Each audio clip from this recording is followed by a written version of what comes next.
Good afternoon, everybody. Thank you so much for coming to Queens. Thank you for taking time from your busy schedule.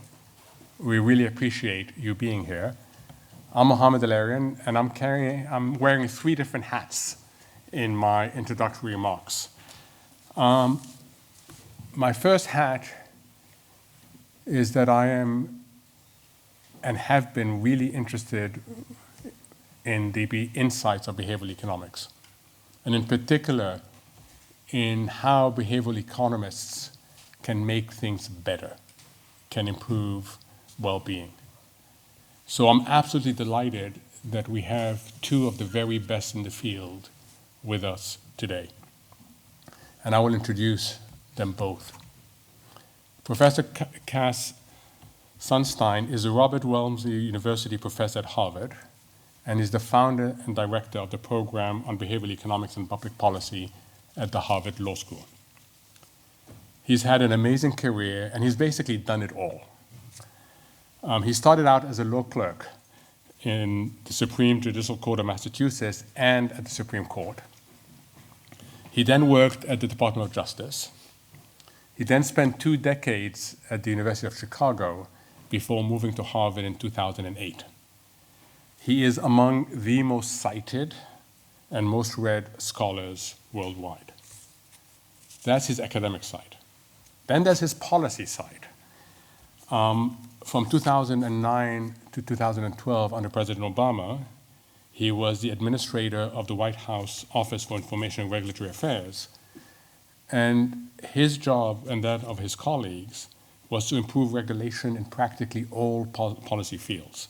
So think of fuel efficiency labels, think of vaccinations, clean air, safe medicine, etc. In 2013, he served as a member of the President's Review Group on Intelligence and Communication Technologies. If that were not enough, from 2015 to 2017, he was a member of the Defense Innovation Board of the US Department of Defense. And then with President Biden winning the election, from February 2021 to now, he serves in the Department of Homeland Security, and he leads the department's work on regulatory issues, particularly in immigration. He's also co-leading the department's climate policy, where he's working very closely with the White House. Beyond economics, beyond policy, he's very well known for the book he co-authored with Richard Thaler, Nudge, Improving Decisions About Health, Wealth, and Happiness. And in 2018, he was awarded the prestigious Holberg Prize, which is known as the Nobel for Humanities. This is the first time that Professor Sunstein has done a transatlantic trip since COVID.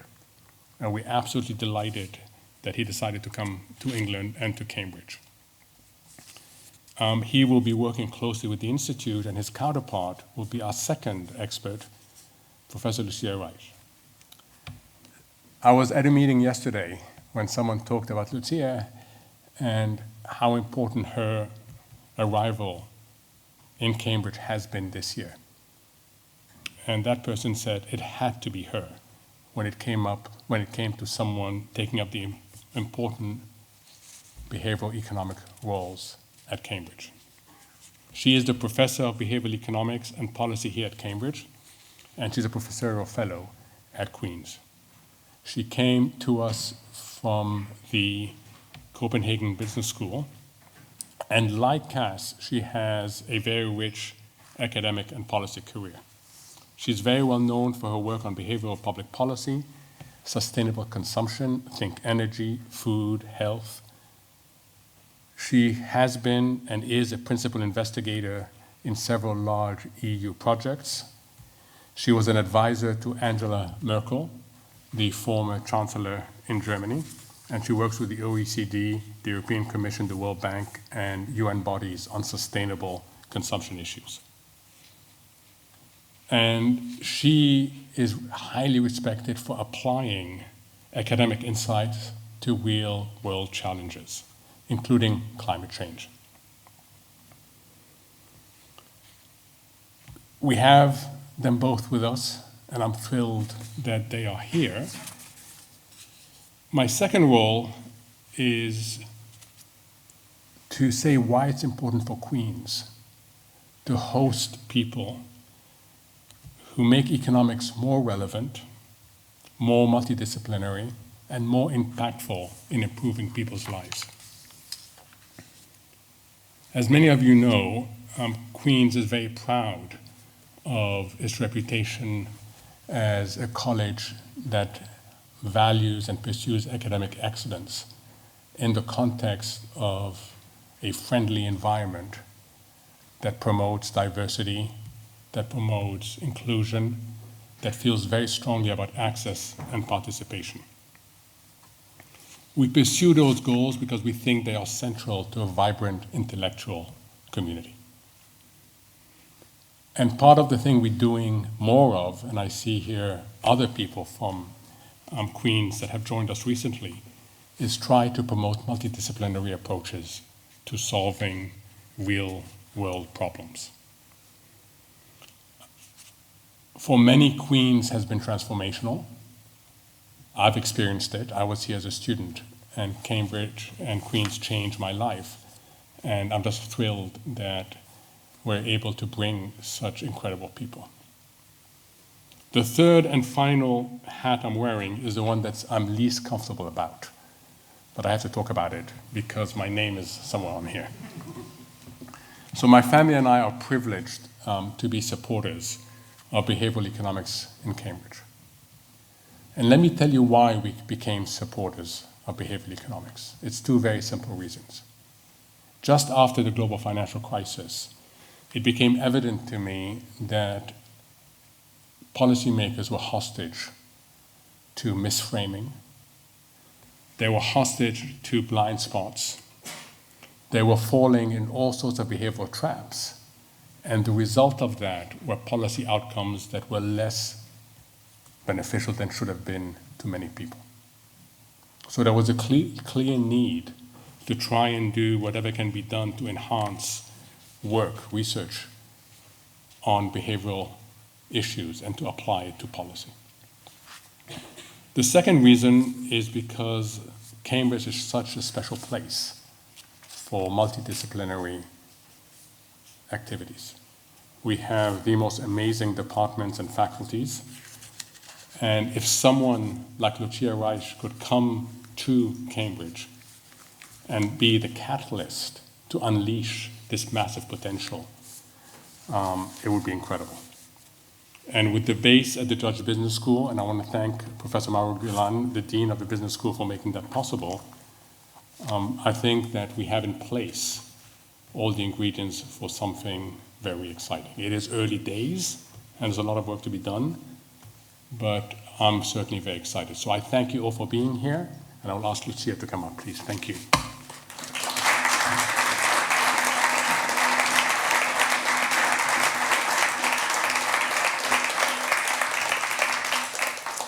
Good afternoon. President of Queen's College, Anna El-Erian, fellows of Queen's College, esteemed colleagues, friends, students, guests, dear Cass. A very warm welcome also from my side to the first Cambridge Behavioral Policy Lecture, and there will be more. It's, as Mohammed said, still early days. I arrived last September and have now found a home both in Judge Business School and particularly also here in Queen's College. And I really hope, no pressure at all, right, to make that happen, to make the vision and the mission we have developed together of this institute, really happen in the next years. The core mission of the Institute, I think, is to use behavioral insights and the knowledge we have gathered, and we do gather through empirical research, to inform policy, organizations, companies, NGOs, with that empirical evidence we have, and particularly to foster sustainable development, health, wealth, helping the poor in markets and society. So I think what we really do in a nutshell is we put real-world human behavior at center stage. And our research is something, I would say, it's research in the wild. This is something not everyone appreciates, but many people do and many disciplines do. So at the core of this institute is really the idea to do interdisciplinary, if not transdisciplinary research, and to work on real-world problems. We study individual group decision-making, aim to understand how choices are made, and also, of course, how to influence, nudge, create choice architecture to gently nudge behavior in a more sustainable direction of both consumers, investors, CEOs, policymakers themselves. We are very much interested in testing and evaluating policies, and we are, of course, not the first one to do that. I see amazing colleagues here. I see David Halpern, who basically founded the first nudge unit, behavioral insights unit, probably worldwide, and does advise governments worldwide on this issue. And I see many good colleagues who have been doing that for a while. And of course, I do hope for very intense and also fun cooperation. We're interested in welfare and welfare effects. And this is also why I was very happy that Cass suggested to talk about welfare, and not just welfare, but welfare now. We're gonna hear in a moment what's behind that very programmatic title. Let me just very briefly share with you just the headlines of a few things that we actually do, because that have been many labels. So we are currently covering a very broad range of topics. For instance, we have a project with a big German car manufacturer on how to nudge employees to buy electric vehicles rather than combustion cars. I mean, that started 2 years ago, so today it's almost, we're almost over the top. Another one is that we try to help and support cities, which is more concrete, the city of Copenhagen, also New York, to reach their climate goals, particularly with helping to change behavior in the food area. So trying out vegetarian defaults, which is at least a third of the greenhouse gas emissions that the food sector is actually responsible for. We work on green energy defaults of energy providers.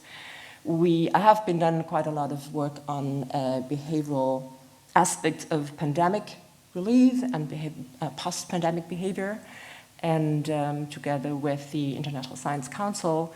So it's very, very, very broad. And as I said, these subjects are usually multidisciplinary and usually in collaboration with practice partners and actually with many of you in the audience. And this is the first big event we have, and I would be thrilled to have you in a network, and if you would come now and then when the results of another project will be presented and debated. Of course, we do invite criticism and support. And one of my ideas is to have something like a behavioral dinner table in a more informal setting, meeting regularly. There's this amazing ecosystem of academics inside Cambridge and also outside Cambridge, around London, in the other place, and also within the UK. So we do hope to connect with all of them. That's all from me for now. Let me just say that I think there's really no better person than Cass to give this first lecture. Very, very happy that you came. And yeah, may I invite you to the stage and explain us everything about welfare now. Thank you.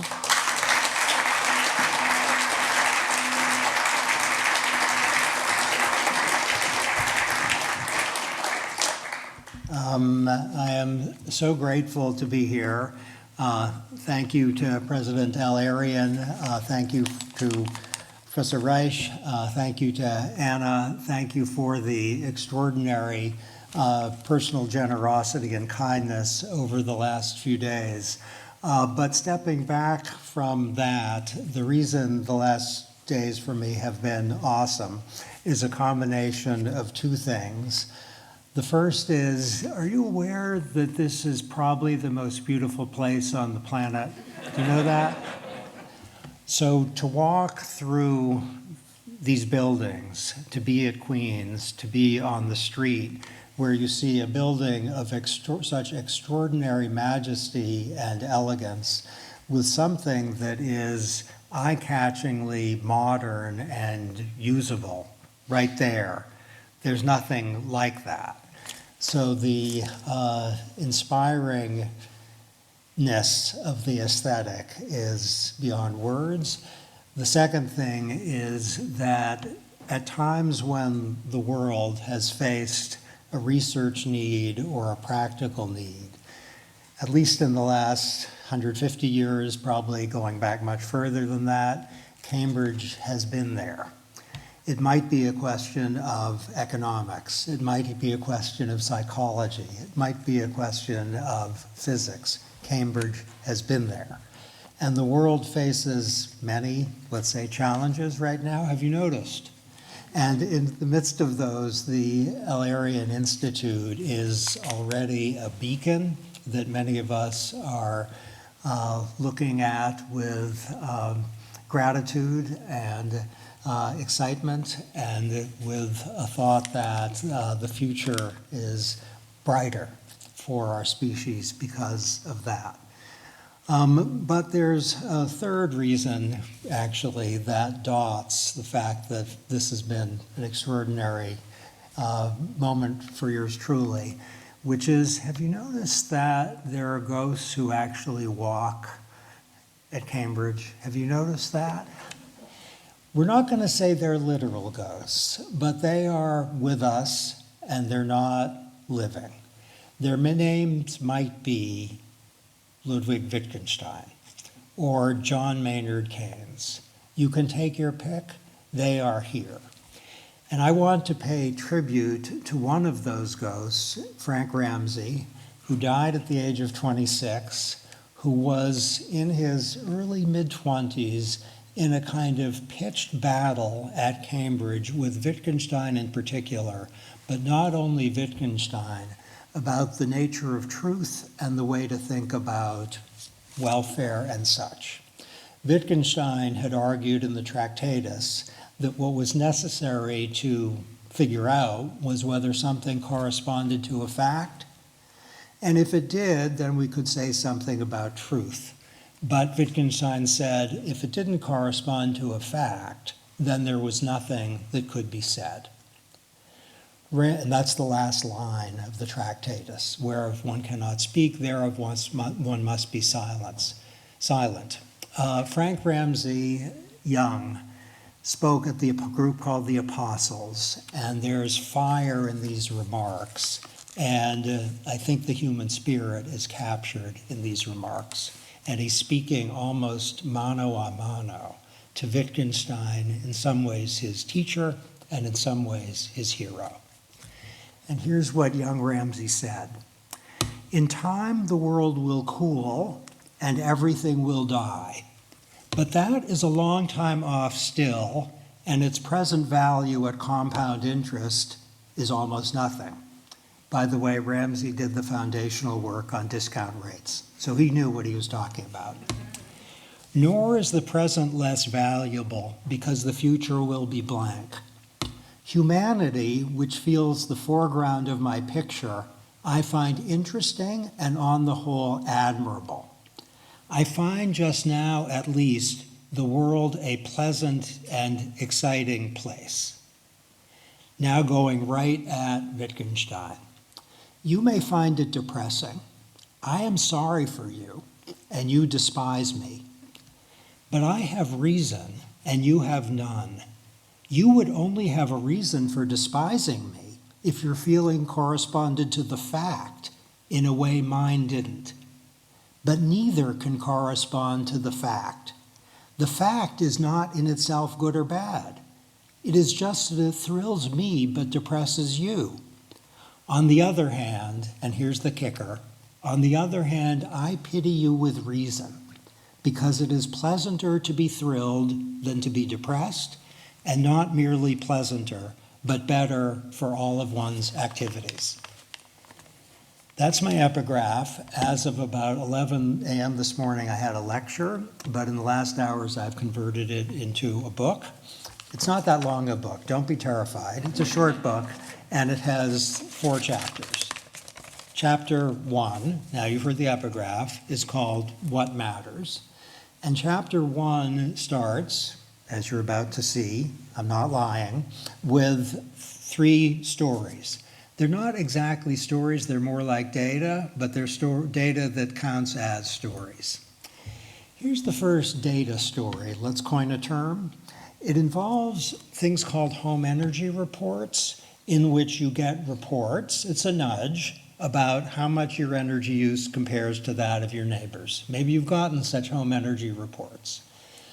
The welfare analysis suggests that the home energy reports are a terrific winner because there's an environmental gain, people reduce their energy consumption. There's an economic gain, people reduce their energy consumption, and if you add those 2 numbers together and subtract the cost of the home energy reports, you get a lot of pounds. It's a successful program. Here's the experiment. Homes are asked, how much would you pay for a home energy report? And it turns out there's a lot of diversity out there. Some people who are listening to this, you would pay a lot more for the home energy report than the economic benefit. Some of you would pay a lot less than the economic benefit, where the economic benefit is understood as the environmental benefit and the savings. There's a lot of heterogeneity out there. Here, in essence, is why. Some people find the home energy report thrilling, and some people find it depressing. If you aggregate the thrill and the depressingness, the home energy reports are still a winner, but they are less of a winner than they would be if you didn't take account of the emotional reaction to the home energy reports. Some in the relevant population very positive, some not so much. That's data number 1. Data story number 2 involves calorie labels. And the basic finding, an empirical finding, is that a lot of people really like the calorie labels. They like them more than the health benefit of the calorie label would justify. They're pleased by them.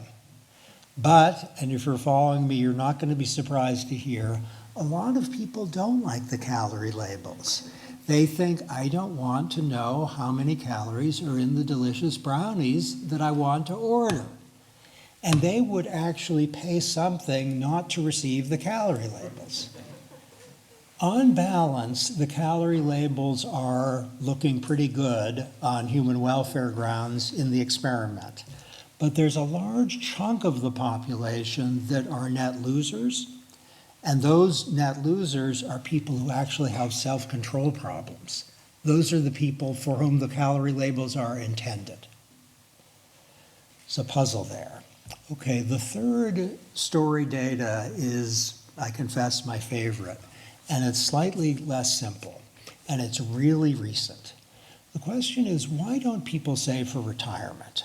And it's a very thick data set, not only in terms of numbers of people, but in terms of emotional reactions to savings.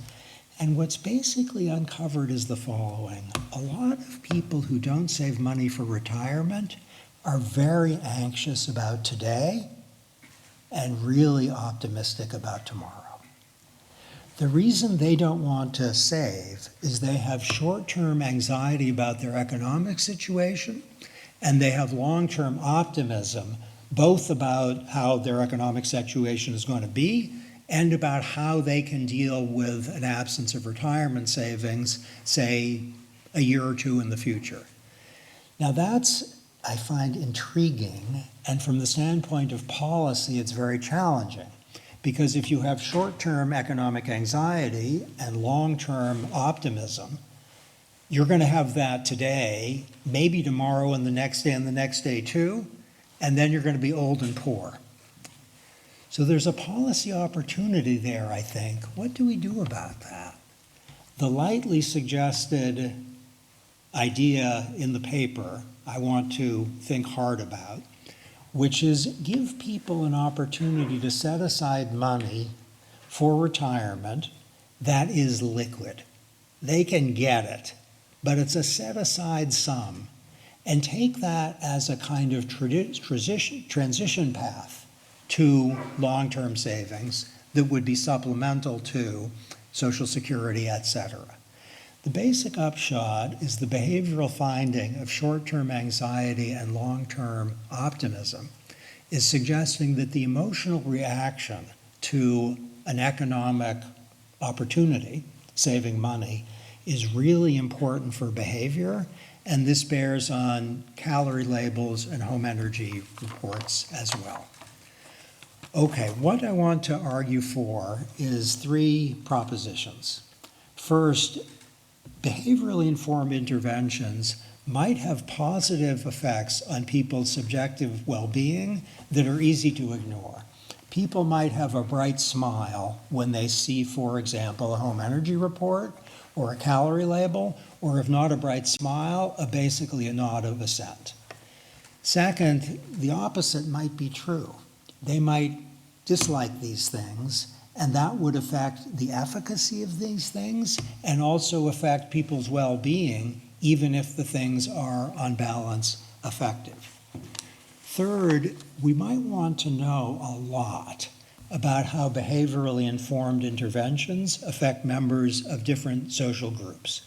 It might be that anti-obesity policy has a great aggregate effect, but it's not so great for poor people. Possible.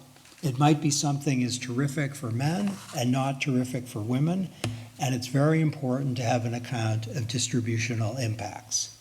It falls out of that last point that we want to evaluate behavioral findings and interventions by asking first, what are the aggregate effects on well-being, including the effects on people's emotional states? We want to know who was likely to be helped and who was likely to be hurt. And we probably would like to know what are the effects on people at the bottom of the ladder, of the economic ladder. So three simple questions: aggregate effects, who's helped and who's hurt, and what are the effects on people at the bottom of the ladder. And what I'm suggesting is not only accompanying the welfare analysis with a distributional assessment, but having front and center, let's say, the Ramsey plea, which is to explore the emotional impact on human beings of what the intervention is doing. Okay, that's the end of Chapter 1, which was called, by the way, What Matters. Chapter 2 is called Benevolent Spectators. Let's notice that nudges, which are freedom-preserving interventions, thank you, David Halpern, for Nudge Unit and a wide range of initiatives that have made the world materially better by virtue of your creativity and determination. This whole lecture could be about David Halpern, but instead what we're going to do is say that nudges are sometimes educative, as a calorie label is, as a warning is, as a reminder is, and they are sometimes architectural in the sense that they change a design so that people are automatically enrolled in something, so that something salient that was otherwise hidden, so that people are asked to make a choice where they previously weren't asked to make a choice. So there are educative nudges and there are architectural nudges. We know from the work done in the United Kingdom and elsewhere two things. First, nudges often have really big effects on outcomes and often are highly cost effective. So if you switch from, you want to hear a little study with the most dramatic effect of an architectural nudge?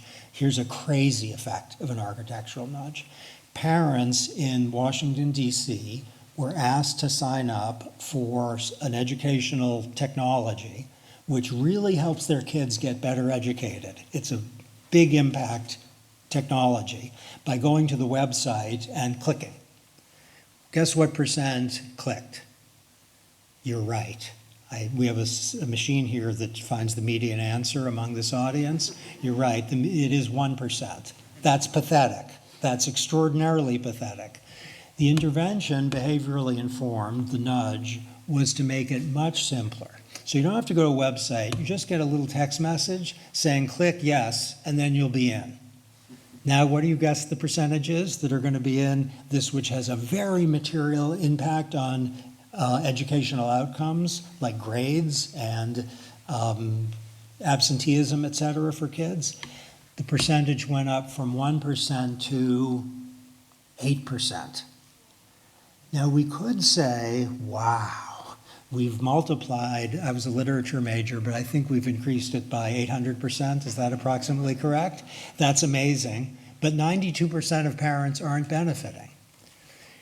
The third approach was to say, we're going to send a text message to the parents, a lot of them, saying you're going to be benefiting from this technology in the sense that you're going to be enrolled in something unless you say opt out.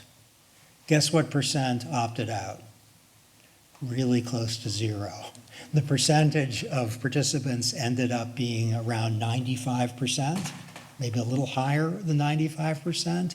And the kind of footnote to this shocking finding is that the school administrators whose business it was to understand this stuff wildly overestimated the percentage of parents who would sign up go to the website and sign up, and wildly underestimated the number of parents who would sign up in the opt-out condition.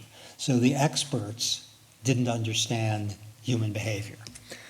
Okay, we know about the aggregate effects, but we don't know from aggregate effects of this kind two things that are really important. The first is about the welfare effects, and the second is about the distributional effects. So if you have an increase in participation rates from 1% to 97%, you don't know yet whether you've done something great. You need to know also whether the thing is on net benefiting people, and that ought to include the emotional impact of being enrolled. We also don't know who are those 5% that are left out.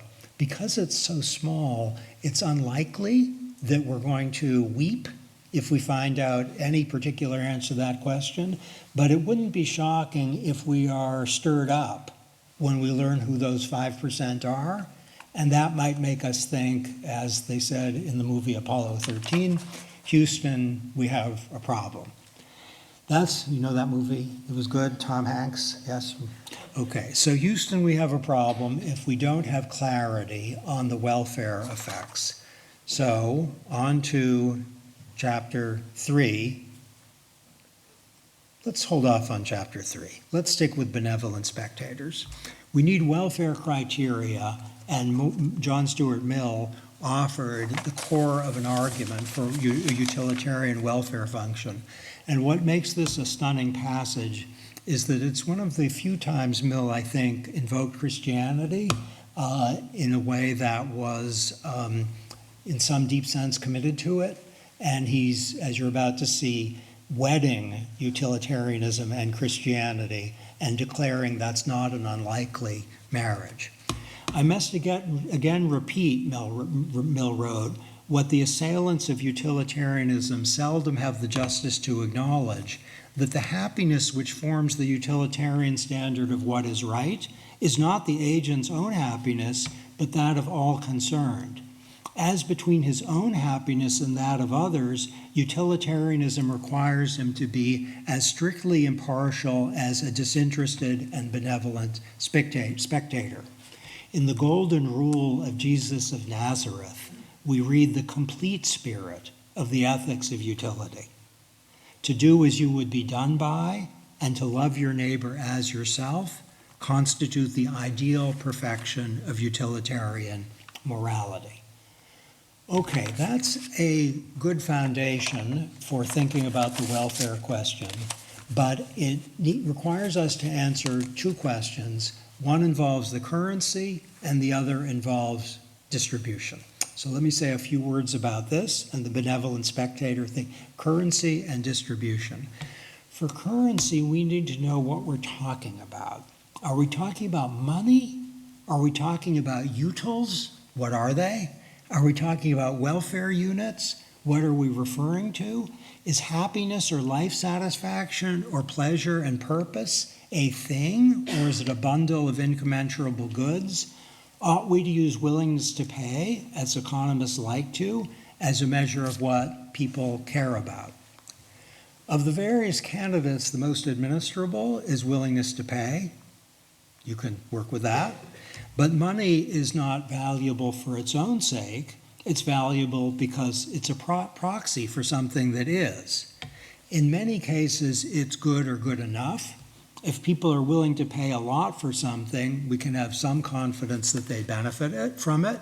And if they're willing to pay little or nothing, maybe we conclude they would benefit little or not at all. I don't want to buy beer right now or a confession ever, and I think that's because I don't like beer. Sorry beer lovers. And we all have a beer equivalent, something we wouldn't pay something for. The problem with money as a proxy for welfare or well-being is first that some people are poor and others are rich, and that if people who are poor aren't willing to pay for something, it might not be because they won't benefit from it, but because they don't have the resources to get it. And we have to worry over that. We also have to worry over the possibility that people, even with resources, suffer from a problem of miswanting. They may want things that will not promote their welfare, either because of a lack of information or a behavioral bias, or they might not want things that really would promote their welfare. Choices involve solution to a prediction problem, and it's often a difficult prediction problem. If one is deciding whether to buy something with which one isn't terribly familiar, to know the welfare effects of the thing is quite hard, and you wouldn't need only to know that to know whether to buy it. You need to know the welfare effects of the other things that you're not buying because you bought that, and that's difficult. So we have to say, with respect to willingness to pay, there's the challenge of distributional inequality and also the challenge of miswanting. Here's a case study of miswanting. In the anxiety optimism experiment I described, it turns out that a lot of employees would save much more if they're given $10 in a gift card to save, but not if they're given clarification of the dramatically larger but delayed plan match. Linger over that for a moment, if you would. If people aren't saving, you tell them, I'll give you a $10 or £10 gift card if you save. People say, great, okay, I'll save. If you tell them, here's the plan match, which is lots and lots and lots of pounds that you'll get at some point of the future, they say, no, I'm not going to save. The discount rate that would justify that set of results as rational would be, I think, on neoclassical grounds even, improbably and not credibly high, which is to suggest there's a miswanting problem where present bias is at work. Okay, this is all within Mill's basic utilitarian framework, but there's a candidate alternative called prioritarianism, which suggests that we should devote special attention to the welfare of the least well-off. Let's suppose we have two people, Tom and Mary. Let's suppose Tom is doing great, Mary's not doing so great, and we could give them both 20 units of welfare, or we could give the one who's not doing so great 18 units of welfare and the one who's doing great 1 unit of welfare. In the first, we are increasing utility more because there's 20 plus 20, the number's higher. I told you I was a literature major. If we could have an aggregate addition to two people that would increase aggregate utility more, then a great gift to the one at the bottom and a little gift to the one at the top, and the aggregate increase would be lower in the second case than it would be in the first case. The prioritarian view is go for the help to the person at the bottom in any case, and as for individuals, so for groups, we might prioritize those whose welfare is lowest and sacrifice aggregate welfare in order to achieve that goal. Prioritarianism raises a lot of questions, and the first is how much prioritarianism? Here's an answer for you: not none. Some, which to suggest that distributional equity matters. Okay, there's a theoretical question which I haven't penetrated, which is, what do we mean by well-being? Do we mean something like happiness? Do we mean something like the meaningfulness of life? Do we need something like a sense of personal agency? Here's what Mill, in his, I think, agitated response to Bentham's work and his essay on Bentham had to say about that. And he's criticizing Bentham's use of utility as a unidimensional thing that human beings should increase or that policymakers should try to promote.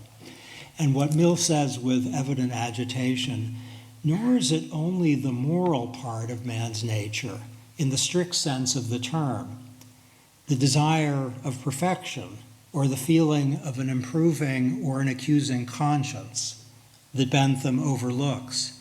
Bentham but faintly recognizes as a fact in human nature the pursuit of any other ideal end for its own sake, the sense of honor and personal dignity, that feeling of personal exaltation and degradation which acts independently of other people's opinion, or even in defiance of it, the love of beauty, the passion of the artist, the love of order, of congruity, of consistency in things, and conformity to their end, the love of power not in the limited sense of power over human beings, but abstract power, the power of making our volitions effectual, the love of action, the thirst for movement and activity, a principle scarcely of less influence in human life than its opposite, the love of ease.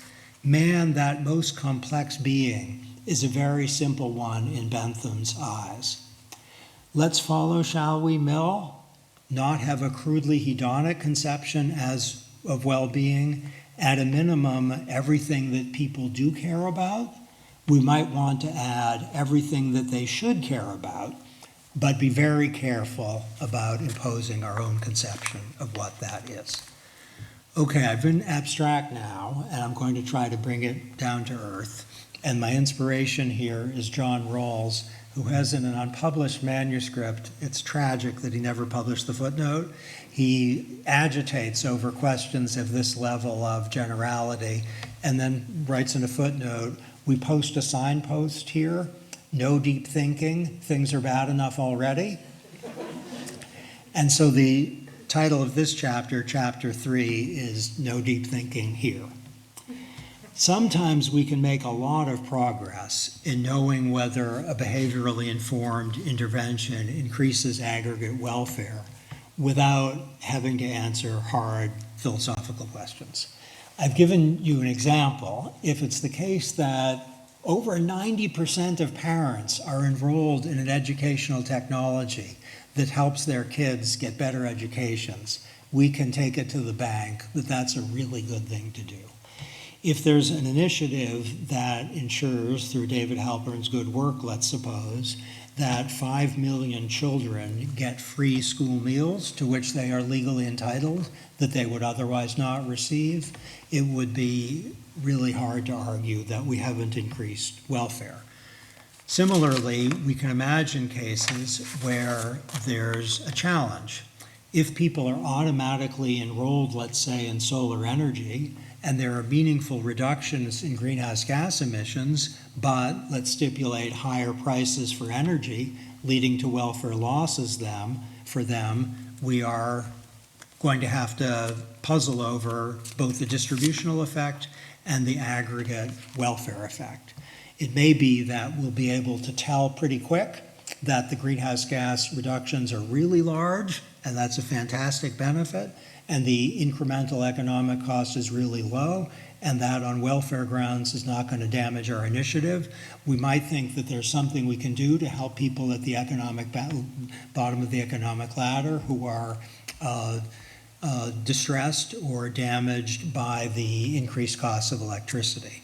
The only point is there's a lot of purchase we can get on the welfare question without having to answer the hardest theoretical questions.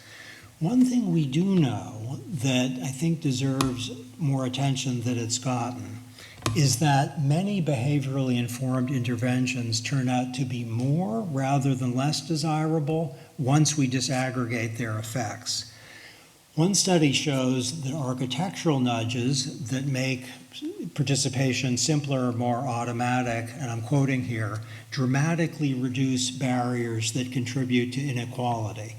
Nudges, in fact, reduce socioeconomic inequities in every type of decision we examined, including health decisions related to COVID-19, financial decisions, and retail purchases. More broadly, barrier reduction in the form of efforts to reduce administrative burdens and barriers typically have significant benefits for people who are old, sick, poor, or otherwise vulnerable. It's true, and this is something I think the Institute can help us a lot on, and the fact that I'm looking the president is just a coincidence. There's something the Institute can make a lot of progress on, which is how to think about distributional impacts in cases in which the welfare effects on people at the bottom of the economic ladder are not knowable by reference to intuition. So let me give an example. Suppose what we do is impose a tax on sugar-sweetened beverages. Suppose we do it for health reasons. Is that a regressive tax? Let's stipulate that many of the people who buy sugar-sweetened beverages are poor, and for them, a little increment in monetary consequence is more noticed and less welcome than it is for people who have plenty of money. It's frequently urged in government circles, and I can report for experience, that this class of interventions, I'm using a tax as an example, it could be a regulation, has a hard mark against it because though it's behaviorally informed, it's defended in part by reference to present bias and unrealistic optimism, and maybe by reference to a lack of attention to health risks. It's defended on behavioral grounds, but it's hammering those who least need hammering. That's an intuition.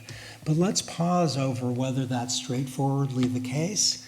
Who is going to be helped most by a tax on sugar-sweetened beverages? Would it be amazing if the people who are helped most are the people at the bottom of the economic ladder? It might be that the economic incidence of the imposed cost is most visible and disliked by them, but it might be that they are the principal beneficiaries of the intervention. A parallel example is stiff cigarette taxes, where it might be thought that these are a regressive tax to the extent of smokers at the bottom of the economic ladder. But who are the principal beneficiaries in the case of cigarette smoking? There, it's straightforward in many nations that the beneficiaries are the people at the bottom of the economic ladder. I think the way to think about this is that taxes or costs imposed on people by reference to behavioral market failures, as we might call them, often reduce internalities, that is, the costs we impose on our future selves. And the reduction of internalities often will help people who are struggling most with high internalities. And they will be, at least in some class of cases, people who need most help. Okay, I want to shift now to chapter 4, which is called Personalization. And I do this with some fear and trembling. This is the last of the chapters, because Frank Ramsey's is both my inspiration, and I am acutely aware that there are three things that tend not to get audiences to stand and applaud. The first is algorithms. That doesn't make the median person in this room smile brightly. One of you is smiling at the thought of algorithms. The second is cost-benefit analysis, where to say that's what we need, I think is truthful, but you don't like me more because I just confessed that. Cost-benefit analysis doesn't excite the human mind. And personalization with respect to regulatory interventions is not something that cheers people up. But I want to suggest it ought to be, and in the fullness of time it will be, and I want to suggest that partly by reference to an insistence on the importance of the affective reaction to an intervention. Think, if you would, about the people who love the home energy report, the people who hate the home energy report, people who love the calorie label, the people who hate the calorie label. So the basic proposition, if we are interested in distributional justice, and if we are interested in welfare now, we ought to be considering more targeted or personalized approaches, which can often produce far higher welfare benefits than mass approaches. Think, for example, of home energy reports, and imagine that a population, let's say in London, consists of three groups. First, they really love the home energy reports. They like them because they can save money, they can improve the environment, and the enterprise of dealing with the home energy report to make things better pleases them. The second group has no affective response. It's as if they are robots. They get the home energy report and they think, how much money can they save? And they're neutral to the report, except to the extent that it helps them. The third group really doesn't like the report, either because they think it's a big bother to have to deal with it, or because it makes them feel ashamed and confused, or because it just takes time to have to deal with it and they don't have time. A possible response would be the first group really should get the reports. The second group probably should get the reports. And the third group shouldn't get the reports. If you're rebelling against that suggestion, I bet it's because of one of two reasons. First, there are environmental benefits. That's true. And if the environmental benefits are big enough, give them the reports, even though they make them sad. But, and the second thought might be that whether they react happily or with distress to the reports is not a fixed fact and might change over time. That's also a good thought, and that has some prescriptive implications for how to do behaviorally informed interventions. Could educative nudges be treated similarly? Sure. Calorie labels for thee but not for me doesn't seem like the best slogan in the world. But we could easily imagine a situation in which people who need and like the calorie labels get them, and people who don't need and don't want the calorie labels don't.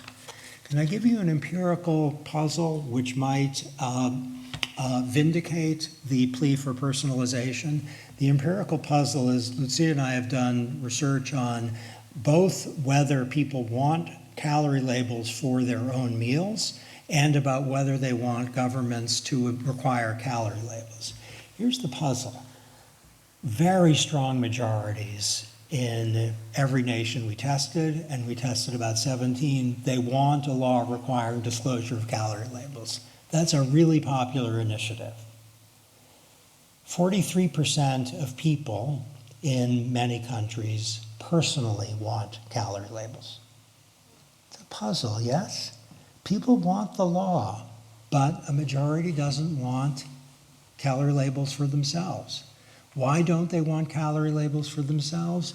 I think it's for one of two reasons. Either they think I have no need for it because I'm healthy and fine and don't need to lose weight, or people think it's just going to make me sad and I don't want to be sad at a restaurant, and they don't want it.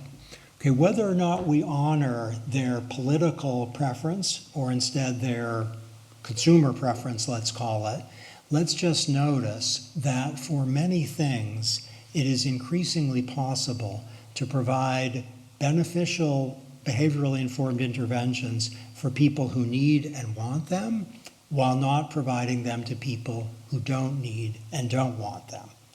Whether or not the plea for personalization is in the end convincing, notice, if you would, that the affective reaction to a behaviorally informed intervention really matters. And I think over the last 10 years, for many of us, it's been a blind spot for us, the affective reaction to the intervention, which could be extremely positive, delight, or it could be its opposite, something like fear or anger.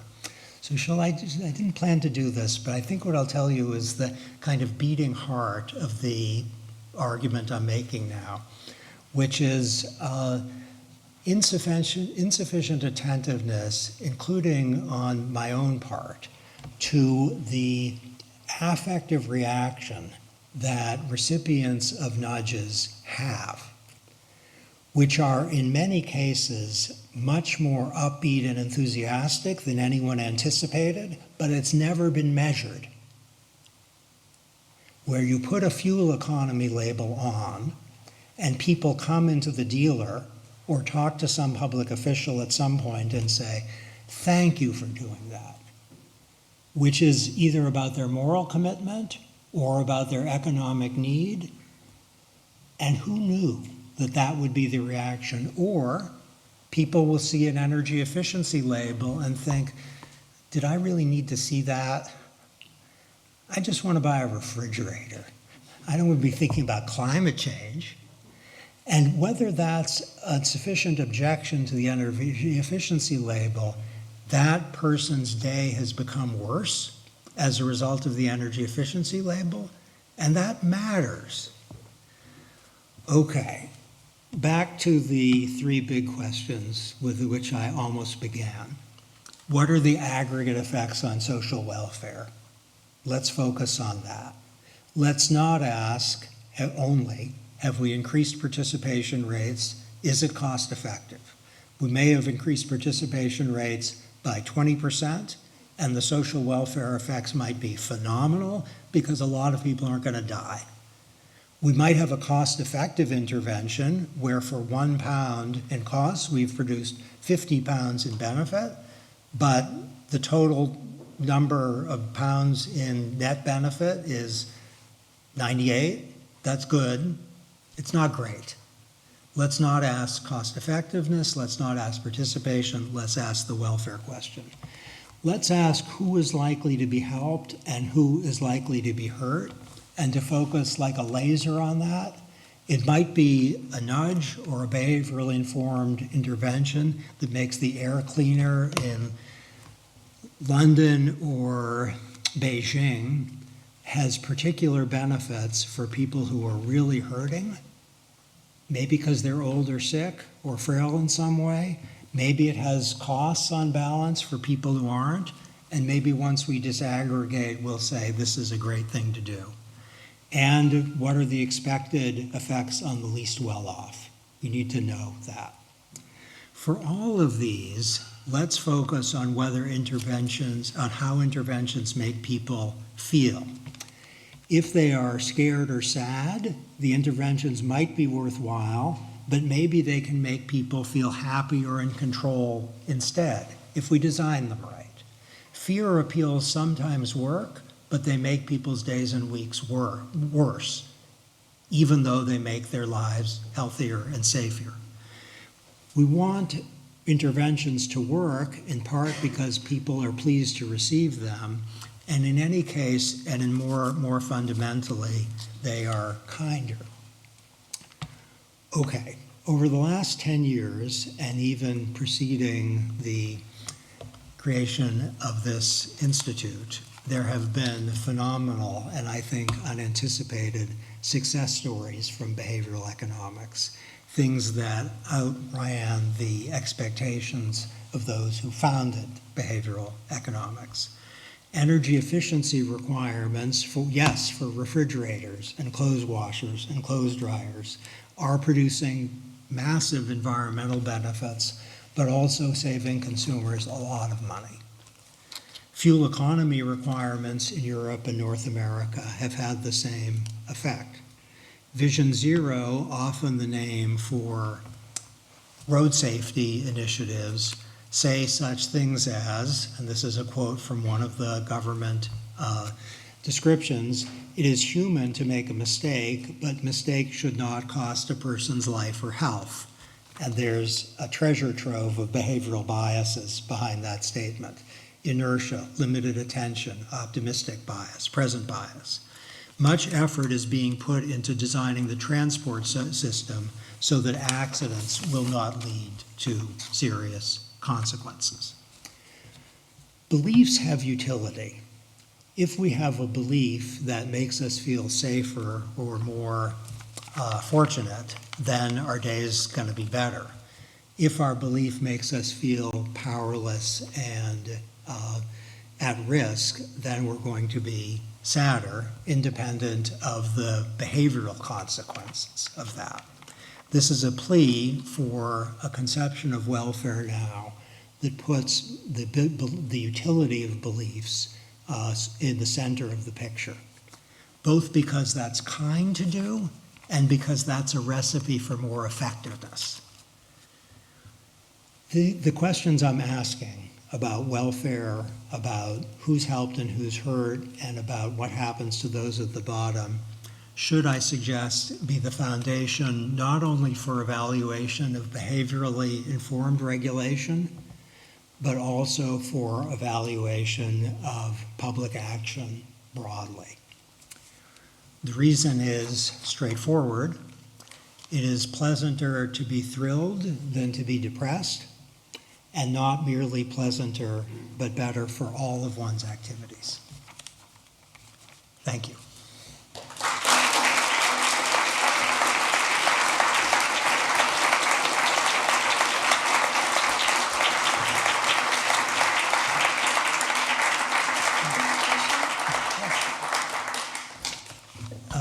It would be pleasanter and more thrilling to have questions. So don't reduce pleasure and thrill. Yeah. So, I have a question regarding your research on calorie information.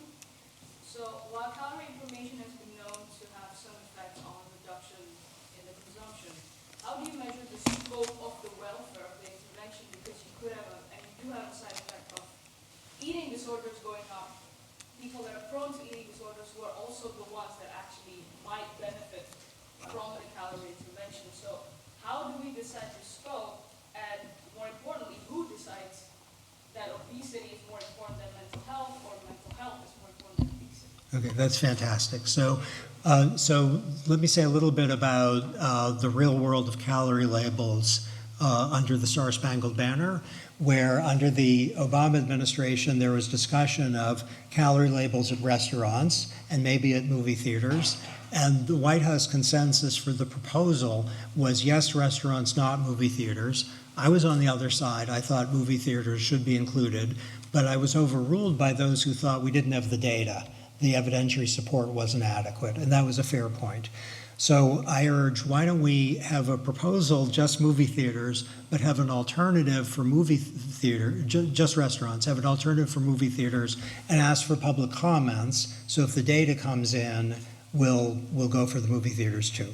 And when the final decision was made, a lot of data came in suggesting, to your point, that there would be a meaningful reduction in obesity from calorie labels at movie theaters, and so that was the choice, to include movie theaters. And I sent an enthusiastic note to a friend saying, next few hours it's going to include movie theaters, hooray, hooray.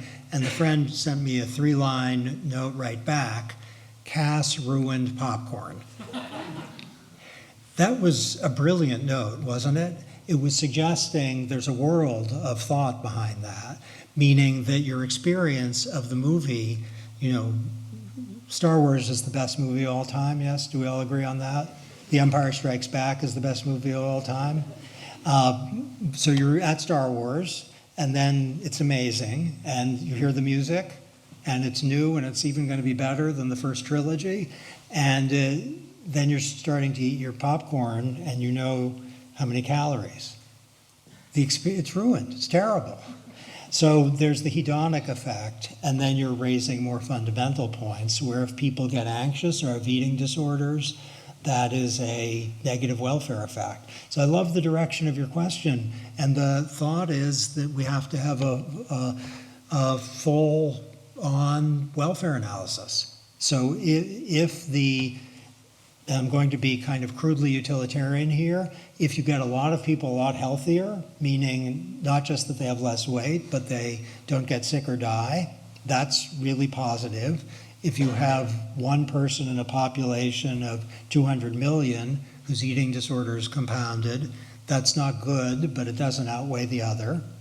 Or you could run the numbers a different way. It might be that the effect on obesity is this. That's small. Some of you are far away. I just put my fingers close together. So it might be a modest effect on obesity, and it creates a meaningful increase in stress or aggravates mental disorders or whatever. So we want, ideally, in all things considered, welfare analysis. And who does it? It should be the people whose job it is to do it, informed by people whose job it is to know what the truth is. And that should be, let's make up a country. Should we give it a name? Let's call it Switzerland. It's actually a country. Let's assume, maybe hypothetically, that Switzerland has a bunch of people who are politically accountable, but also they really know what they're doing. They know about the effects of calorie labels, and they aren't just working in a little spaceship. They're also working with people like those in this room who will bring issues like the one you just described to their attention, and also will try to quantify everything. And that's what you should do. Now, if we think that we can't trust them, then we might have presumptions of various sorts. If we think they're going to overshoot, we might have a heavy burden of justification on them, or we might not authorize them to do certain things at all. Those would be kind of rule consequentialist reasons. And there might be a country, not Switzerland, you can name your preferred one, where they're going to screw it up. That's an undignified way to phrase it, where they are going to err. And in that country where they're going to err, we might not authorize the enterprise at all. But for many of these health and safety issues, at least there are well-functioning nations where, on balance, we're better off having them to do the analysis, disciplined as they are by institutional checks. So thanks very much for the talk. Really enjoyed it. As someone who studies emotion, I'm intrigued by the idea that one should take into account how people respond on an affective level to a nudge. And I think it makes a lot of sense if one thinks of your friend who now no longer enjoys his favorite movie because he's worried about the popcorn having too many calories and so on. So that's, I think, a good example where perhaps his overall happiness, well-being is reduced, even though it would be perhaps better for him to not eat the high-calorie popcorn. But I think it's a very different situation with your other example about the sticker on the refrigerator that reduces consumption, where it's not about the individual that benefits from that the greenhouse gas reduction and so on. So I think, one way of looking at it would be to say that, well, if it's about your own enjoyment, if it's about even your own health, perhaps maybe you prefer to live, eat a lot of popcorn and then die 5 years earlier, perhaps that's your choice.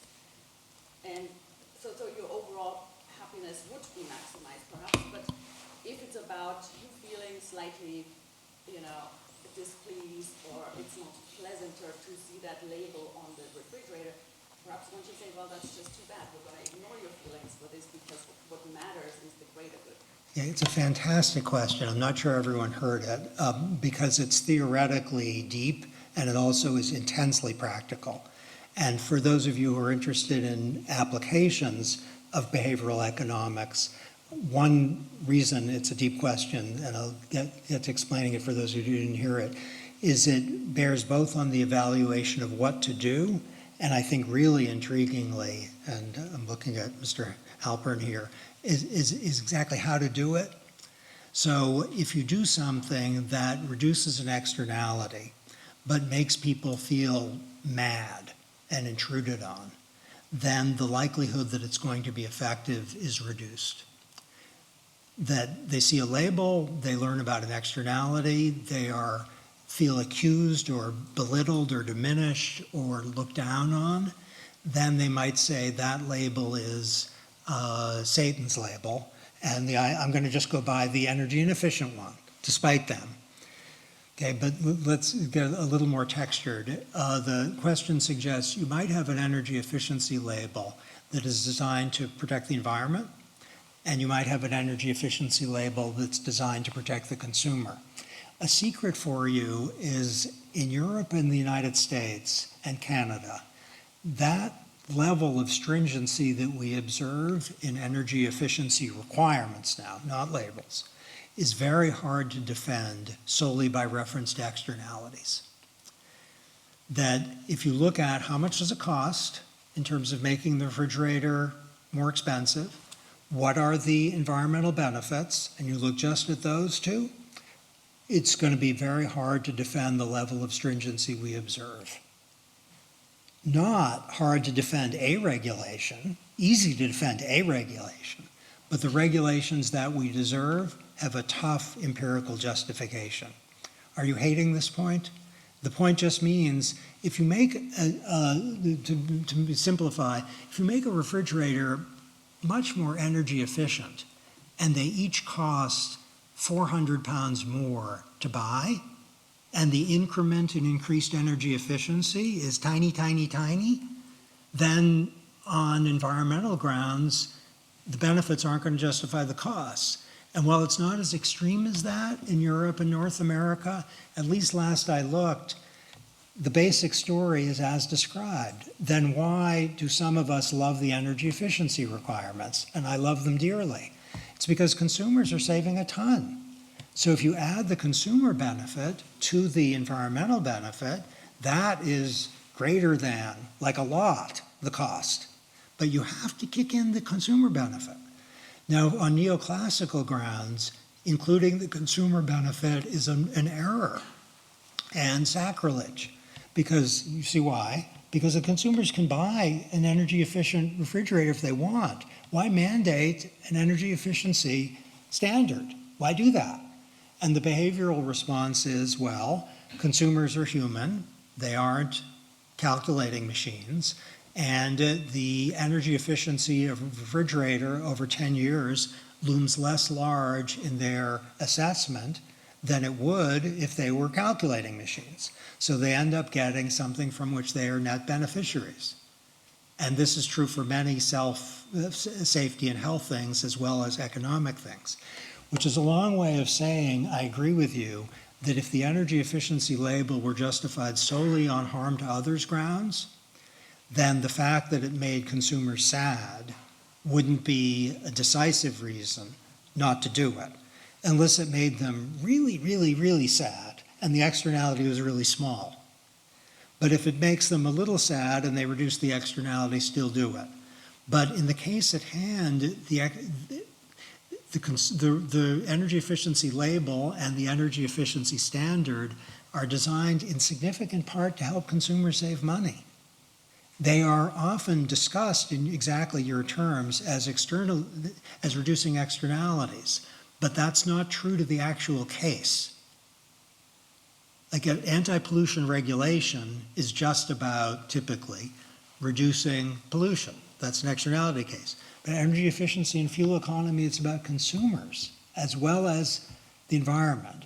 And frequently the consumer savings are much higher than the environmental savings, though they're both really high. So take this as a suggestion that the argument for energy efficiency requirements that we observe must be rooted in behavioral economics.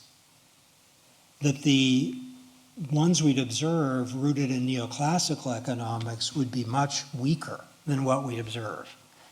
And that's actually not an exotic or original thing to say, because governments have justified their fuel economy and energy efficiency requirements by reference to inattention, loss aversion, and present bias. That's front and center. Sir. Yes, so when I'm thinking about neoclassical approach, I like it because it's so straightforward. In economics, we know that we need to deal with market failures, we need to deal with externalities, and these are very kind of broad terms, broad problems. So we know that it's beneficial to introduce policies that address these market failures. In behavioral economics, I'm struggling to understand how it actually works, on what grounds we decide when we intervene. It looks like that we go case by case, and in every case we decide what is the good policy. And exactly about the calories, that's an interesting question. Who decides what is more important, obesity or mental health? And philosophically, how do we explain that the government needs to decide this? Why the government knows better? Okay, great. It's a fundamental question. Okay, suppose we're neoclassical and we think that there's a catalog of market failures, including externalities and asymmetric information, and there's monopoly, and that's what the government should respond to. Even then, we have the who decides question for sure. Who decides whether there's an externality? Who decides whether there's a monopoly? Who decides whether there's information asymmetry? And there are a lot of hard cases there. So the who decides question just isn't avoidable. It also has to be case by case.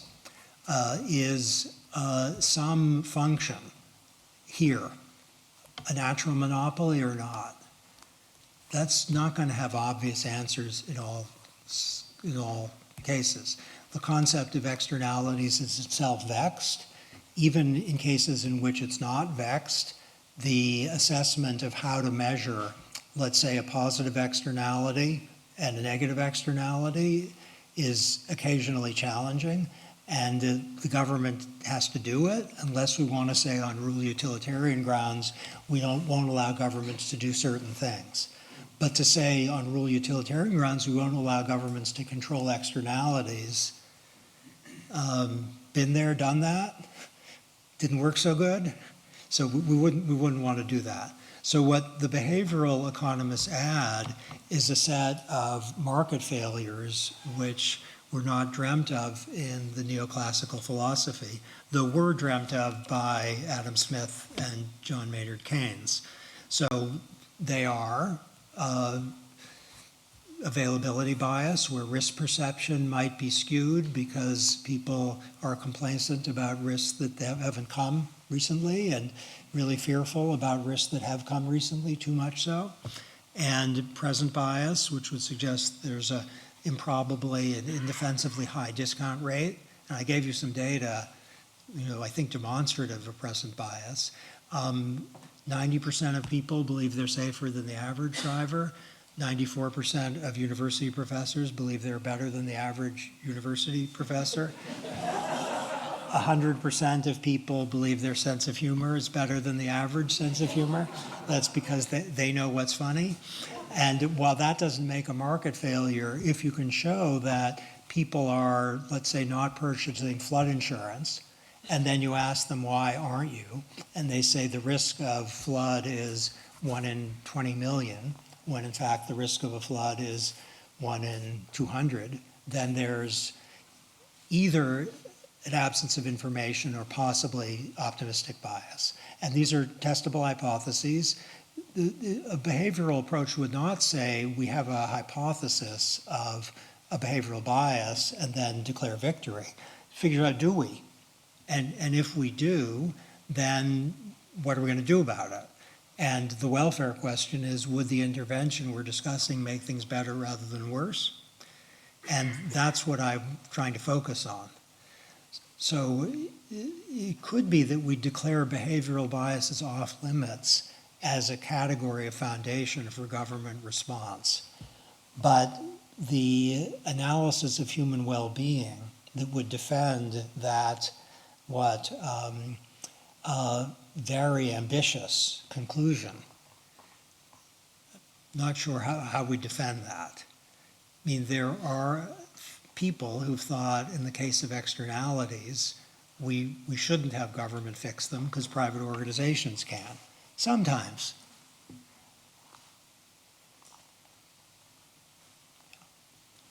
Risa. Thanks, Cass. You're the only person I know who, between getting up in the morning and delivering, I think possibly your second lecture today, already sketched out a book. So I blame you for being primed by chapter 3 of this new book called No Deep Thinking Here.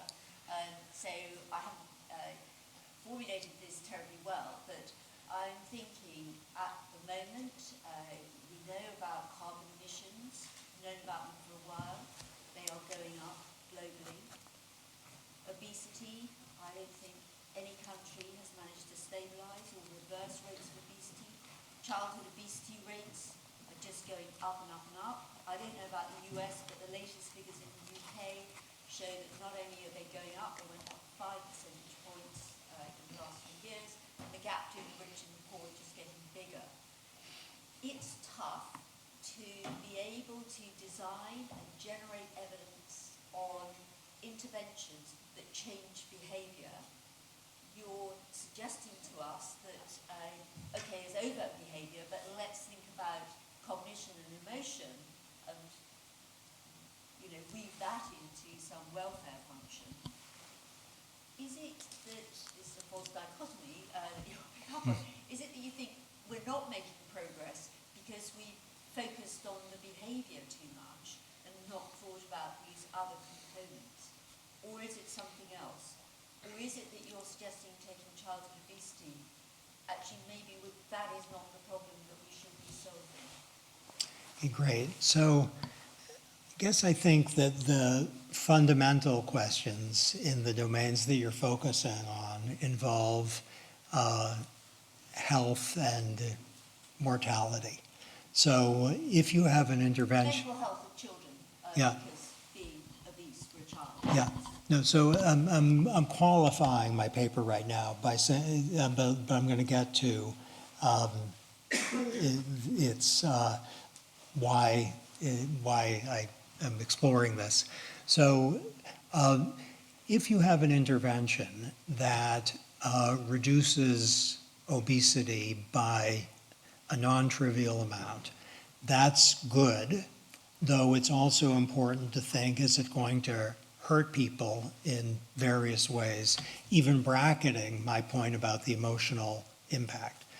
And President Obama has a phrase that he would use in the White House where there'd be a big problem like climate change or obesity or war and peace, and his advisors would be a little bit stymied. And what President Obama would say is, better is good, which was a liberating thing to say. Say, if you can reduce the problem by this much, that's good. He also had another thing to say when people would talk about climate change large or obesity large. He'd say, okay, we've admired the problem. Now what are we going to do about it? Right, so problem admiring was something that he encouraged his people to not always do. So in following his lead, not admiring the problem, if there are interventions with respect to climate change and obesity that make a dent, that's great. And there are lots of them, and they've happened in the United Kingdom and in the United States. And even if the aggregate trend looks like this, it might have looked like that, if not for the denting, and better is good. There are some areas where the advances have been spectacular on fuel economy, energy efficiency, smoking reduction in some places, spectacular. Look around, COVID-19, for all the terribleness, things are almost not believably better now than where they were a year and a half ago, and behaviorally informed strategies have contributed to that. So I think that all of what you're saying, those are the fundamental things. But what I'd like to add in Ramsey's spirit is that the attention to the affect associated with the intervention is doubly important. First, if there's a positive or negative impact in people in terms of people's emotions, that's either a blessing or a curse for them. And there's cruelty in not attending to that. And I think some of the caution, let's say, about some behaviorally informed approaches is at least the music, if not the text, is about this. It's about people feeling diminished rather than empowered. And so that's one thing, that the welfare impact is important in itself. And the second is the success of the thing is likely to jump if people react to it by saying, I feel safer now, or I feel I have more agency now. And it's likely to go down if people feel I'm an object in some kind of experiment, and I guess I'm going to live longer. So on balance, that's good. I'll give you a little data from something I worked on a couple of years ago. The data involved, we're going to be here, by the way, all night. Is that okay with you? It was just a very simple experiment where people could engage in a task, and their choice was to make the choice themselves or to delegate it to someone else. And the delegate, they learned over time, was like really good at the task, and they would make money depending on whether the delegate performed well or whether they performed well. And they learned in real time that the delegate was better than they were. So if they want to make money, delegate, delegate, delegate, delegate. But we learned that people don't do that. The delegate has to be a ton better in order for them to give up agency. And they will knowingly retain agency, even in circumstances in which the consequences, they lose real money. And the desire not to have agency eliminated is in the human spirit, and that bears on the proper construction and description of behaviorally informed interventions. 7 more? I think we have to stop here. Although, of course, we could go on for a very long time. Thanks so much, Cass, for this wonderful talk, very inspirational. Thanks to you for your wonderful questions and for being with us today. And as I said, there will be more is coming, and I'm actually waiting for a little slide here that is supposed to show what is actually cooking. Here we go. So this is a GDPR-conform opt-in, so not ideal, but for a very informed and not very knowledgeable audience, way to stay connected and stay tuned. I thank you so much. Have a wonderful evening, and yeah, hope to see you again in one or the other form. Thank you. And thanks.